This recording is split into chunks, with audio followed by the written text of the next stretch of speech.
This is Shell Oil, exploiting people and polluting our planet. It's called gas flaring, and Shell won't stop. Shell's flares contain toxic chemicals like benzene and are estimated to have caused respiratory illness in thousands of Nigerian children. Shell made $30 billion in profits last year, at the expense of our children, our families, our planet. Go to shellguilty.com and make them stop.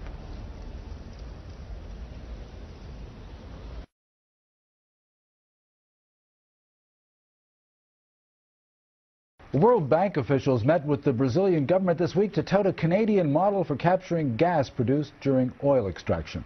Around the world, about 150 billion cubic meters of gas is burned off or flared each year.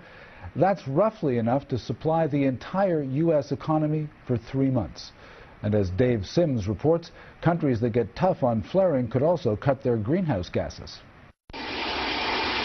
Natural gas flares in Africa, so big they can be seen from space. This is one of the largest collections of gas flares anywhere in the world. Companies burn gas associated with oil wells when there's no domestic market for it. Alberta faced this a century ago.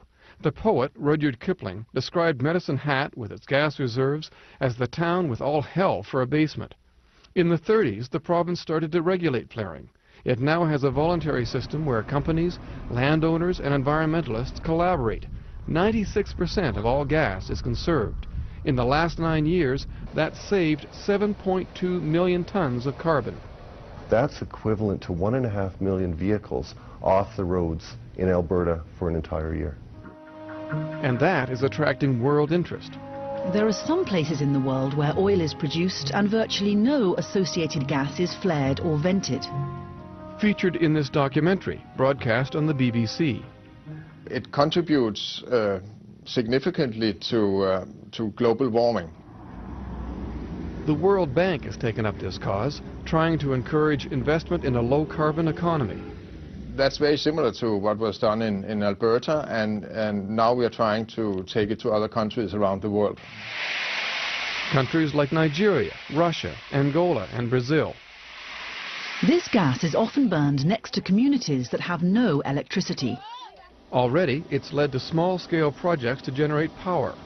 This model can be applied in countries around the world, but what it takes is a willingness.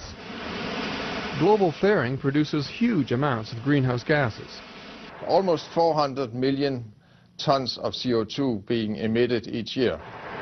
In other words, if we did nothing but cut flaring around the globe, that alone would more than meet the targets of the Kyoto Protocol. Dave Sims, CBC News.